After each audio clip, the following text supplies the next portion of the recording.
Welcome to Lesson 2 of Managing the Academic Enterprise. In this lesson, we will consider the importance of your institution's student success definition and how metrics play a key role in that definition. You will have the opportunity to reflect on how your institution defines student success and how it is measured throughout your institution. At the end of Lesson 1, you were introduced to our framework for managing the academic enterprise. Student success is at the center of this framework to represent not only Ad Astra's intention of impacting student success, but to represent that student success is at the heart of every institution's mission in some way, shape, or form. One could argue that student success has become a buzzword in higher education. In general, we know what is meant when someone uses the term student success, but the reality is that it means different things to different people.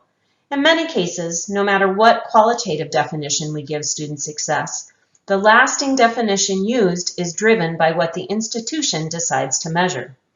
For example, students may tend to define student success in a holistic way, including outcomes like getting good grades, developing their confidence, being financially secure, or the ability to balance college and a family or career. These qualities are difficult to measure and are rarely included as part of an institutional scorecard or fact book. Institutions tend to measure and by association define student success as retention and completion with other metrics as suggested by regional accreditors such as job placement rates and loan default rates. According to the Higher Learning Commission's report on defining student success data, current completion metrics do not capture the work unfolding within institutions of higher education to support learners, focusing instead on the institution as the metric of success, meaning a student is only deemed successful upon completion from a particular institution, not from the various educational experiences with which they engaged with along the way to successfully achieve goals from the system of post-secondary education as a whole. These metrics are what is known as lagging indicators of student success. A lagging indicator is summative in nature. It measures a trend after it has occurred, using a student population that may or may not exhibit the same characteristics of the population you want to impact. A lagging indicator lacks actionable insights for specific interventions, informing leaders of trends, but not typically informing what improvements need to be made. Summative lagging indicators are helpful to evaluate whether or not you achieved a goal, such as completion, but does not necessarily help you predict when or how that goal will be achieved.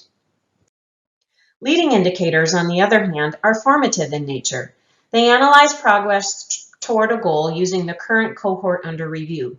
Leading indicators are timely and actionable, informing interventions to impact the current student cohort. In the next several slides, we will explore momentum year and degree velocity as two significant leading indicators of student success. Research has demonstrated that momentum in the first year is strongly associated with higher rates of completion in the long term. It is helpful to think about momentum year metrics in three categories. The first category is credit momentum and might measure how many credits a student has completed in their first term and first year.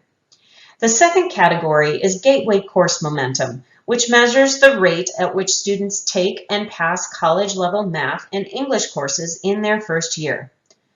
The third category is persistence momentum and measures the rate at which students are retained from the first to the second term. Consistently tracking these metrics can inform institutions about which students are making timely progress toward degree completion and which students need support. Momentum year can also inform enhancements in course scheduling, academic advising, and other areas of the institutions. Such actions immediately serve the cohort under review. Degree velocity measures the productive credit hour completion rate of a student.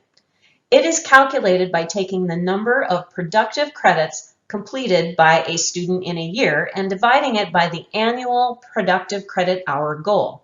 For example, if a student completes 24 credit hours, but only 21 of those credits apply to the degree, and 30 credits is the suggested load for the student to be on time to degree, then the degree velocity is 21 divided by 30, or 70%, because degree velocity is a measurement of the productive credit hours. A full degree velocity analysis includes all the metrics you see here.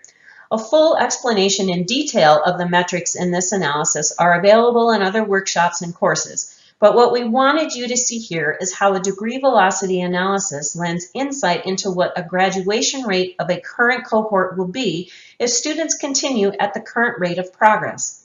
It is an enhanced lens into progress because it goes beyond gross credit hour accumulation to assess which of those credits are productively meeting pathway requirements. For any progressing student, this framework can also be used to infer the percentage of actual progress to model on-time progress and time to completion. This is why at Ad Astra we define student success as degree velocity. Leading and lagging indicators can work very well together to help leaders effectively manage the academic enterprise. Lagging indicators tend to measure output or performance, while leading indicators measure progress toward the goal. For example, a person with the goal of losing weight might only periodically measure their weight. Weight would be a lagging indicator. It measures the goal, weight loss, but it does little to inform progress along the way. Leading indicators for this type of goal might include calories consumed and calories burned. They work together to keep you on track, inform you of where to make adjustments, and measure the overall goal. Similarly, if retention measures an institution's goal, momentum year helps inform the progress and actions that need to be taken. Likewise, if graduation rate measures the institution's completion goal, then degree velocity informs real-time progress and lets the institution know whether or not they are on track to attain their graduation rate goal and actions to take to positively impact it. This concludes Lesson 2 on defining student success. Please complete the course readings and the activities up next. After you are finished, you can move on to Lesson 3, where we consider the influence of pathways on student success and managing the academic enterprise.